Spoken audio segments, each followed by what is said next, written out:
we'll be going back, of course, to the Vipassana practice this session. So here, Vipassana, of course, is to gain insight into the nature of reality. And we saw that in terms of applying mindfulness, we can talk about the 4 applications of mindfulness, meaning we are applying mindfulness to 4 different phenomena: the body, the feelings, the mind, and phenomena in general. And we are applying mindfulness to investigate these phenomena, to come to certain insights into these phenomena. And generally in the Theravada tradition, when we are applying mindfulness in this way, we are investigating to come to the insight into impermanence, that everything we investigate is changing moment by moment, to come to this insight of dukkha, to understand, to see the condition we find ourselves in now. And at the deepest level, we're coming to this insight of no self. And so at the moment, we're simply looking at the first of those insights in terms of impermanence. And we've been only looking at the first of the 4 objects, the body. So I want to continue again with that in this session. So we're going to do the same again. We're going to observe the body, and we're going to do the scanning as we did before. So we can become more and more familiar with this practice. And I think particularly this is a very good practice in the initial stages of doing a Vipassana practice, because this way or approach of Vipassana practice is very helpful in getting the intellectual mind out of the way, because we're just observing the sensations. Whereas some other types of Vipassana practice, as we're going to look at later today and tomorrow morning, it's much more likely that our intellectual mind will jump in and just create interference. Whereas in this, we really are just observing the sensations. So it's very helpful for that. And also, I think, very helpful in our modern society, because again, we tend to be stuck in our conceptual mind. We're sort of, and that's often tormenting us. So it gives us an opportunity to get out of the conceptual mind and into the body. So for that reason as well. So let's do that practice again, the same as we did last session, or the last session this morning.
Preparing the body,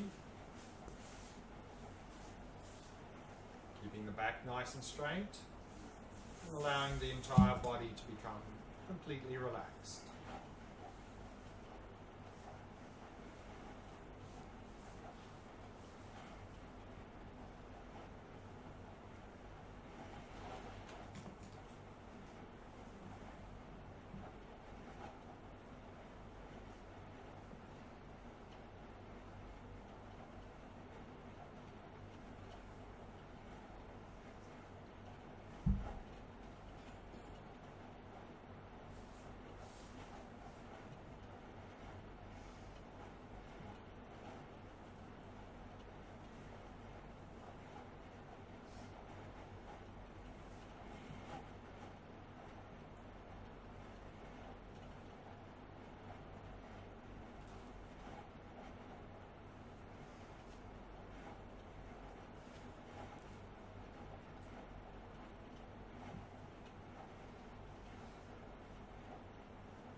preparing the mind, not dwelling in the past, not anticipating the future. Simply allowing the mind to come to rest in the present moment.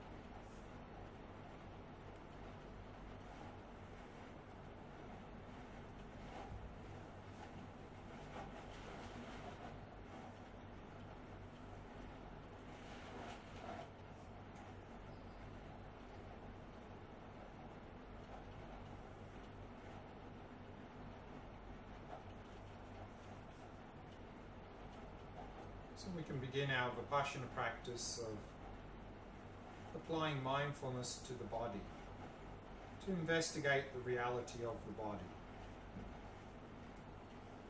We can do this by scanning through the body. So we can begin by bringing our attention to the crown of our head, the top of our head, noticing any sensations in this area.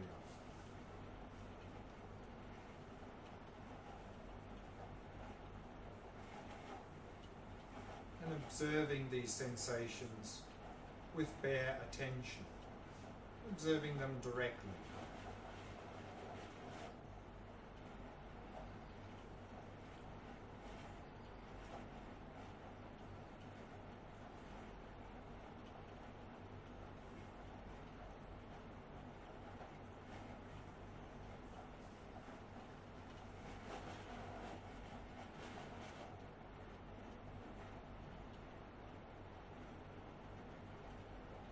Moving slowly down to the area of the face, observing any sensations there.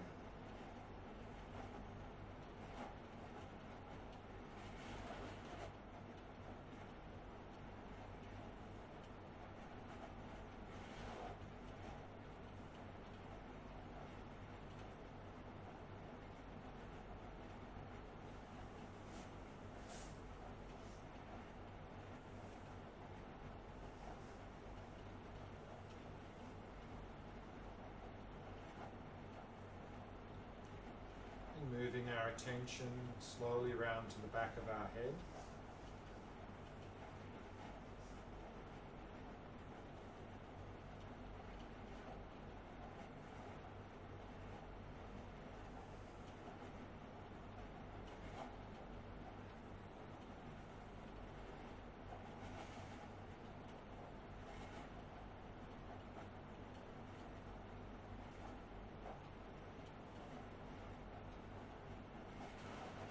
Slowly down to the area of the neck.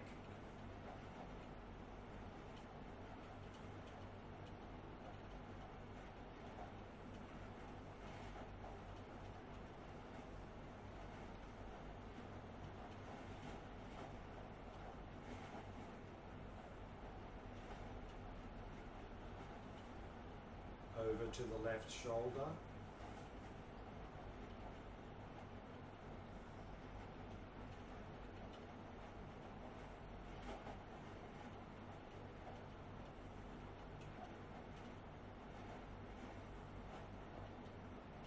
Left upper arm,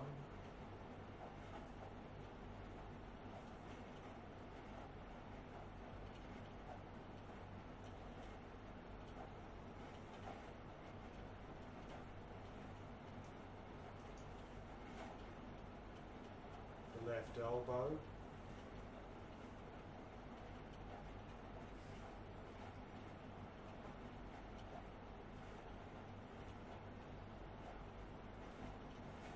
left forearm,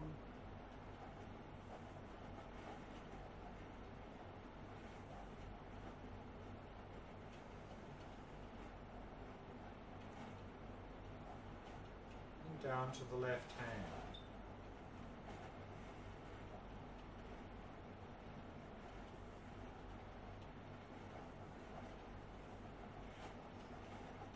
down to the fingertips.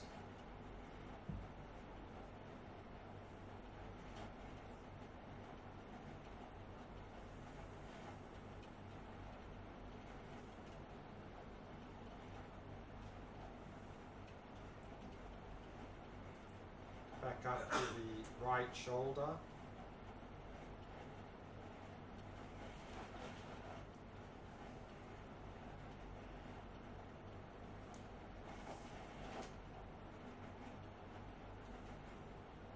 The right upper arm.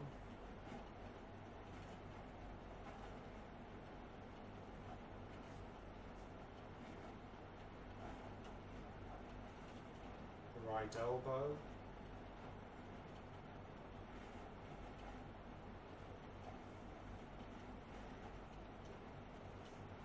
Right forearm.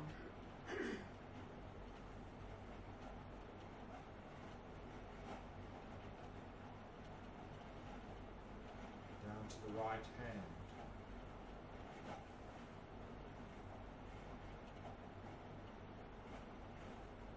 Right down to the fingertips.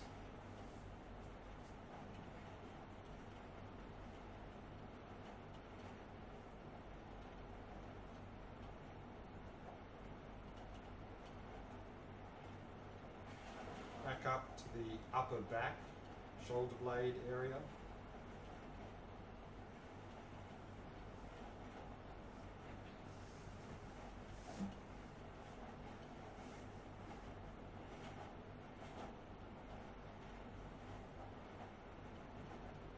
Moving down to the middle back area.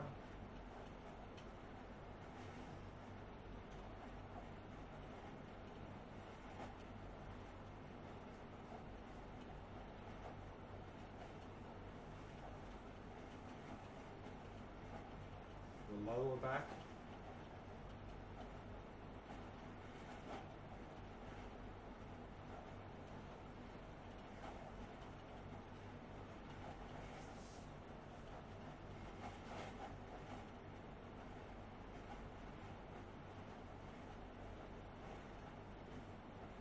Moving back up to the upper chest area.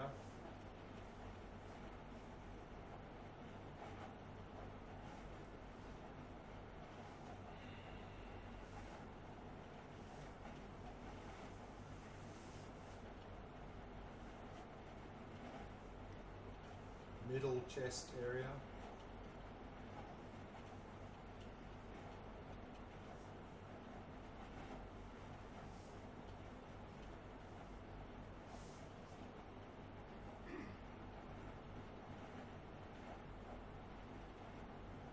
The area around the stomach.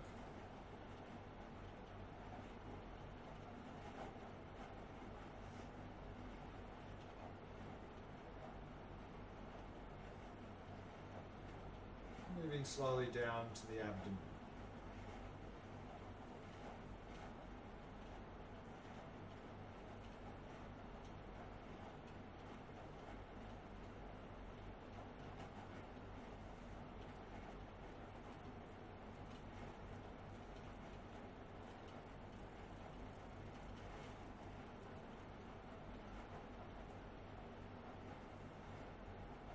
Moving across to the left hip.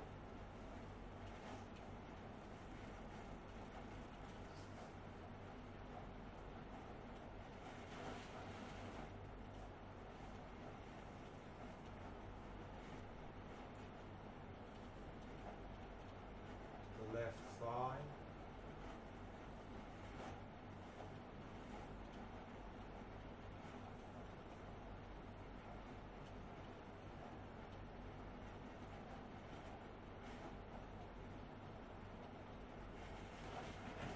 The left knee.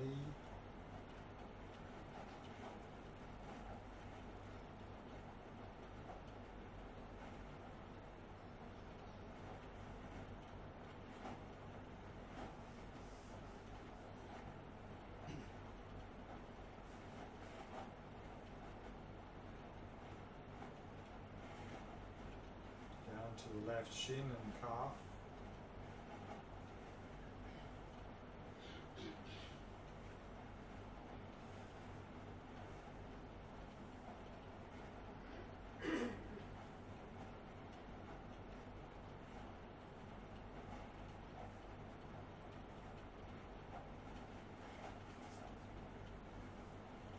down to the left ankle.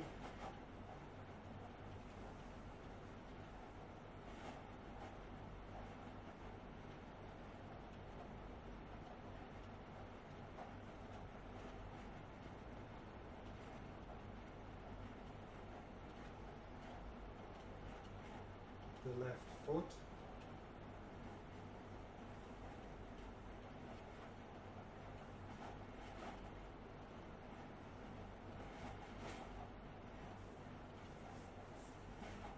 Right down to the tips of the toes.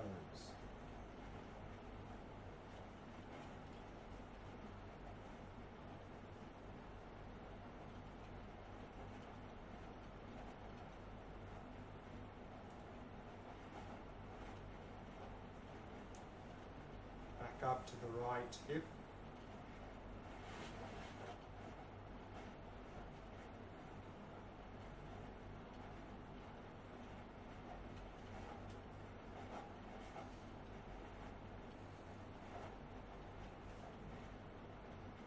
The right thigh.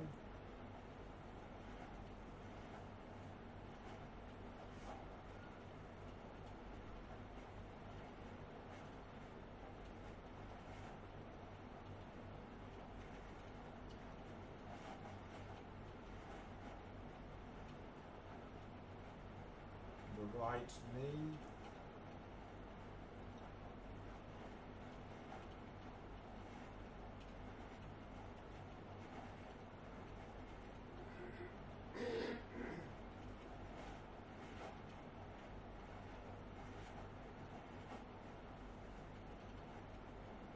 Down to the right shin and calf.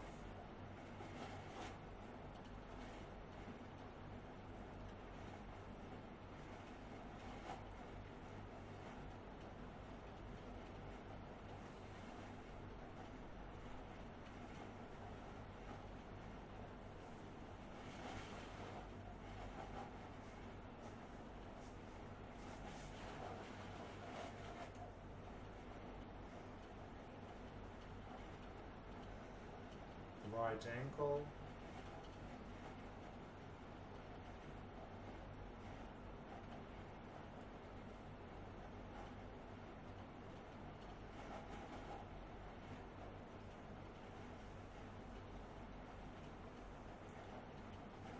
The right foot.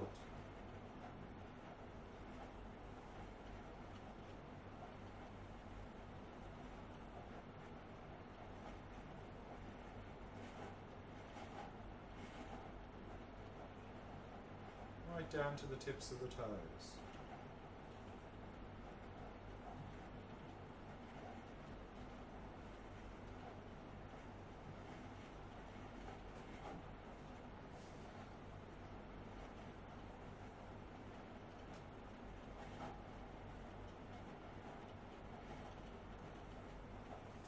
And now simply become aware of sensations throughout the body.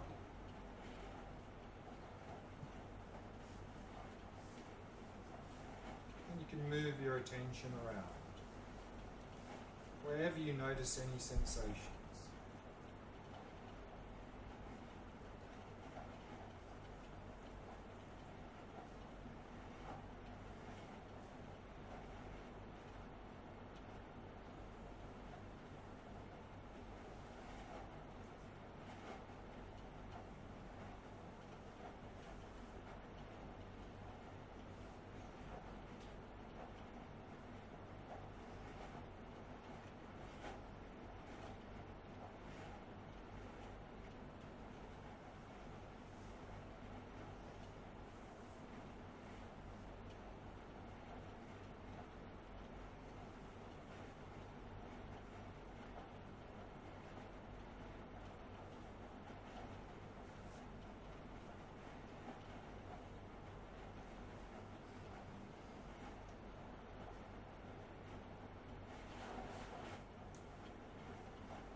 questions?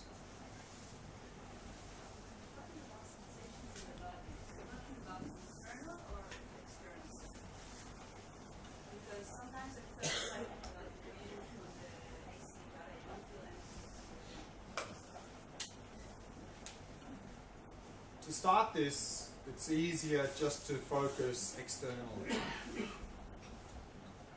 But then as we go further into practice, then we can do also internal. So instead of scanning the external exterior, we can do like a, you call it, something that goes through, right through the whole body. So we can do internal. But I think that takes a little bit more, better focus. So I start with external first, but yes, you can also do internal scanning as well. I have a very basic question that maybe I had to ask 2 days ago. I'm still struggling with the posture. It's not easy, and I change and I even interrupt everybody in the area. Right. And the question is to keep on doing, because especially in that meditation, when you said, okay, focus on here, and I feel every other. Yeah. So if to struggle Sure, and keep on that, or to go to sit in comfortable place. So with the posture, we're trying to establish a good posture so that we can basically forget about the body. If the body is creating problems through aches and pains, or we're sort of falling asleep because we're sort of hanging over, then this is not so good for meditation. So generally, of course, we talk about sitting upright like this, either sort of cross-legged usually because we're not very flexible, and that's good. But if that doesn't work for you, particularly if you've got damaged knee or something, there's no point in trying to sit like this, because you're just going to always be pulling your attention to the pain in the knee, or the pain in the back or something.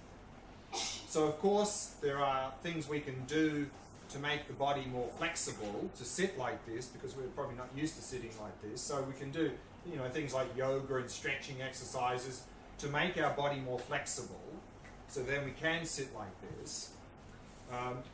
But again, if we find that sitting like this is just painful, then sit in a chair. I mean, it's fine to sit in a chair. And again, with the chair, keep the back straight and the body relaxed. Some people find they have back problems, and sitting in a chair also doesn't really work. Then lie down, use the Shavasana posture, So find a posture that works for you. Now, with back, often I think we find is that sitting upright, often we're not sitting on enough cushions, and so we're sort of constantly doing this to straighten the back, and we end up with a lot of lower back pain and maybe a lot of pain in the groin, and that's because we're not very flexible. So then we can add more cushions here, sit on more cushions so your back is more naturally straight. So experiment with the amount of cushions you sit on, and I think you'll find that'll make a difference. But again, if you find that sitting cross-legged is just painful, don't sit like that. I mean, you can, there's another variation. If you want to sit upright but you don't want to sit in a chair, there's like what's called a meditation stool, which is sort of just a flat bit of wood that's usually on an angle, and you tuck your legs underneath. So that, for people with, there's one there. So meditation stool is good for if you want to sit like this but we have knee problems, you can tuck them under, so that works better. So there's a lot of variations, but again, the bottom line is find a posture where you can basically forget about the body, because if it's always aches and pains, that's just going to create interference to our practice. It seems to me that it was merely observation, not investigation. What's the difference between this? Yeah. So this sort of investigation is a more direct type. You'll get, maybe later we'll do a investigation which is involving more a bit of a process in there. So with this one, now we have a sense of solid body. There seems to be a single solid body here. And if we do this scan well with mindfulness, and we may probably need to do it many times, what we'll find is instead of a sense of a solid body, there will be just this flow of sensation. So then we'll see that there's not a single thing here which is static and stable. There's just change happening. So this is a very sort of direct type of investigation. We're just seeing directly, and it's very obvious to us then that there is nothing static in the body. It's just change. But other types of investigation, which we do a little bit more later, are a little bit more involved, a little bit more thinking in terms of the process. Understood even one word. So he was saying that just looking at the body is not really investigating. And so I said that this type of investigation is more just through direct observation, and through direct observation we gain that insight that everything's changing. This is the idea, this is the purpose. Yeah. So this is the purpose. Yeah, so the purpose here is we're scanning the body to see the reality of the body, and the first thing we're coming to discover is that everything in the body is constantly changing. Now, of course, it doesn't seem like that. It seems like it's sort of a solid thing here. But if we do this practice well, with good mindfulness, and we keep scanning better and better focus, then you'll find that at some point there'll just be this flow of sensation. There won't be a sense of solid body anymore. And so then we will directly see there is nothing here that is stable and static. Not only then will we understand impermanence or experience impermanence with respect to the body, but as we mentioned a couple of times before, our normal sense of identity, me, is often based on solid body. So we can have a little side benefit here in that when this sense of solid body disappears altogether, then one of the bases for the establishing of the me is gone. And so then we can, even if we're intuitive, we can come to an insight, actually there's no self here. There's just a flow. So that sort of could be a side insight we gain from just doing this scan. As far as body is concerned, all of us, we know that our cells are constantly dying and We know that intellectually, and that's good, but it's not enough. I mean, our behavior is not driven by intellectual understanding, it's driven by instinctive. Instinctively, there's a single solid body here. That's how we relate to it. So now in this practice, experientially, we're seeing actually that doesn't exist. There's no such thing. So we're bringing our intellectual understanding, which we already have, into experience with respect to the body. That will have quite a dramatic impact on our mind. So we can gain this realization only when we mindfully can see the inner sensations, or even just now with the outer sensations? I think you can get it with the outer sensations, but again, we just do the practice and see what happens. Yeah. I have a question regarding the practice itself. I've noticed that the observation itself changes the sensation itself. It brings warmth or other things, especially in the calm dance. So my question is, when the one observes, by observing, it changes the sensation itself. It doesn't look on the bare sensations. So maybe there is no objective sensation. Funny. Interesting, no? So maybe we can come to some insight there. שיחקת על הידיים שלו. That wasn't my intention. No? So again, we go into this practice with no assumptions. We just look and see what we discover. But as you look, you change. There is something that is changed by looking at it. The mind changes. So Isn't that interesting? yeah, Good. but Good. my analytical mind thinks that as a scientist I should look. Nothing should be changed by me looking at it. But isn't there an assumption that there is some objective reality to see? Yeah. Well, maybe we're checking that assumption here. No? I mean, that from a scientific perspective, that's an assumption. Of course, no quantum physicist would agree with that assumption. Yeah, I know. No? Because they've looked and they've That's discovered been that changed. there is no objective reality to look at. So this is very good. No? Very good. What is the Buddhist perspective about the body? Are we supposed to train it? Is there a beauty ideal? Does it actually matter as much as the mind? Yeah. Of course, from a Buddhist perspective, the mind is principle, fundamental. And in terms of, which one is more strong in terms of determining our experience, it's the mind. I mean, we can have very nice things happening in the body, yet our mind can be completely depressed and be miserable. And the opposite is we can have quite unpleasant things in the body, but the mind can be quite uplifted, and that's what dominates. So the mind of the two is more key. But of course, we're not suggesting then forget about the body, because the body is the vessel for the mind in our life. So we need to take care of the body. There's a very close relationship there. So from a Buddhist perspective, we need to maintain the body in a healthy state so that it will support our mind and not create problems for the mind. I have a hard time understanding what you said about that it's about the self. Because my experience is that when I feel my body, I make my sense of self is much stronger, and I get to know myself much better. And Right. I get more intimate with myself.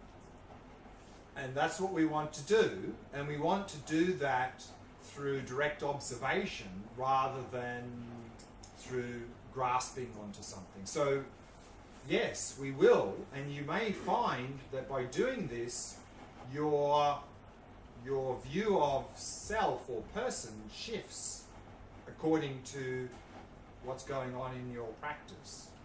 So again, from a Buddhist perspective, all Buddhist traditions, no Buddhist traditions say none of them say there's no person, no me. The question is how we exist. And how to determine how we exist is to, like in science, if you want to understand something, what do? You observe it more and more closely. So that's what we're doing here. If we want to understand me, the person, we observe it more and more closely. But in an empirical way, and not through some belief system, grasping onto some idea of who we think we are. So yes, this is what we're doing, and you may find that our idea or our sense of me might shift as we're doing these Vipassana practices. And that's the Buddhist assertion, is that if we investigate these various phenomena, the body, the mind, and so forth, in a very empirical way, we will come to see more and more clearly how we exist. And that's the whole goal of the Vipassana practice. Not to somehow vaporize the me, which we can't do, of course. One is, I remember in Blanket was the ring that going up and down. Yeah, so that's when you go internal, I think. Or no, was that the external? Sure. Sure. Like after we finish, it was ring that went up and down. Sure, sure. And you make all the, and then you feel all the. Yeah. So on that question, when we do this scan, and I've just introduced it briefly in terms of going over various sections of the body. So when we're doing this practice, initially we will need to sort of move in these sort of chunks. And the idea being is that you start, and as soon as you notice any sensations in the area that you're focusing on, you move to the next. So as soon as you notice something, you move on. If you don't notice anything, you stay there until you do. And if you don't after quite some time, then you move on anyway. And I did a particular sequence. You can do any sequence you want as long as you cover every part of the body. So again, when we start, we do it sort of in a chunk by chunk manner, and we do it at the speed determined by how quickly we pick up sensations. And also sometimes recommended, if we get to a point in the body where there's some strong sensation, just stay there a little bit longer and see if anything changes, and then move on. So initially we go piece by piece, and initially probably fairly slow to pick up, but then as we go, we'll be able to do it. As the mindfulness improves, we'll be able to move through more quickly, and then instead of chunking through the body, we'll be able to just sort of, because we go down one side, down the other, we'll be able to just sort of like scan down in one motion on both sides. We'll be able to do that.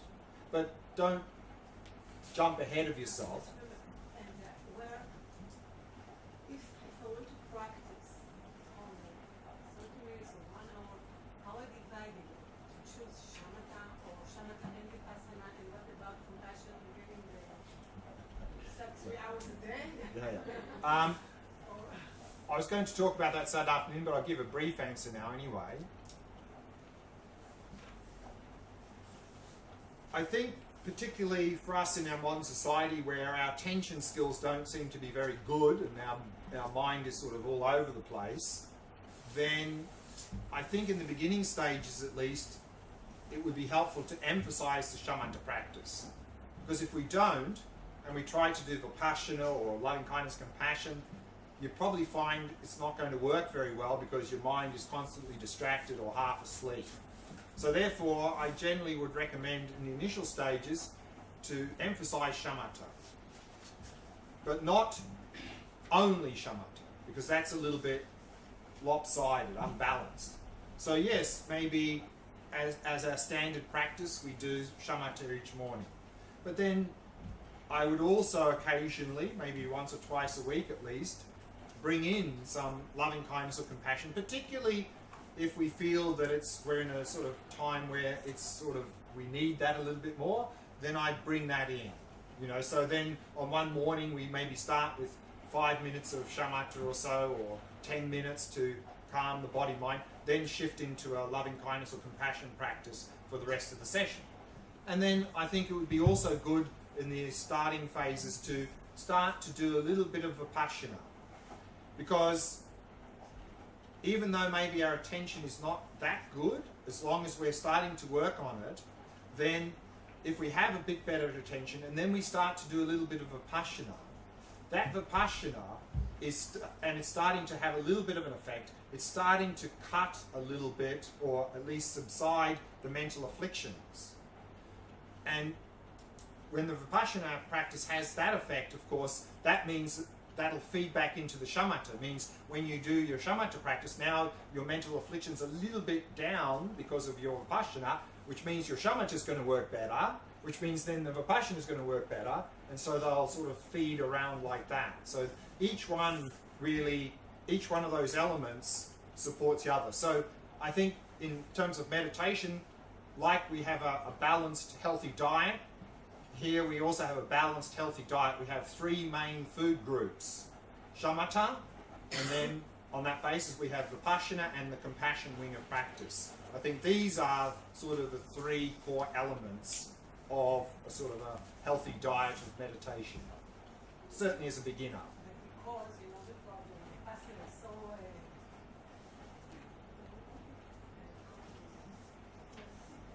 good feeling. And then what you can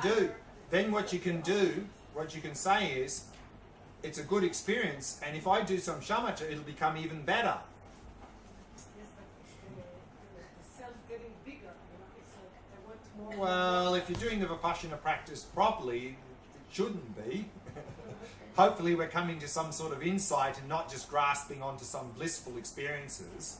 So remember, in the shamatha practice, we said that there are 3 qualities that are going to become more and more manifest: clarity, non-conceptuality, and bliss. And also, of course, in this vipassana practice we're doing, scanning the body, You can get very blissful sensations. Of course, if we're doing the practice to get them, we're not doing the practice, because then it's just we're just switching our craving from chocolate cake to bliss in the body, you know, and then we're just going to get stopped. And of course, if we do that, our whole practice will come to a grinding halt.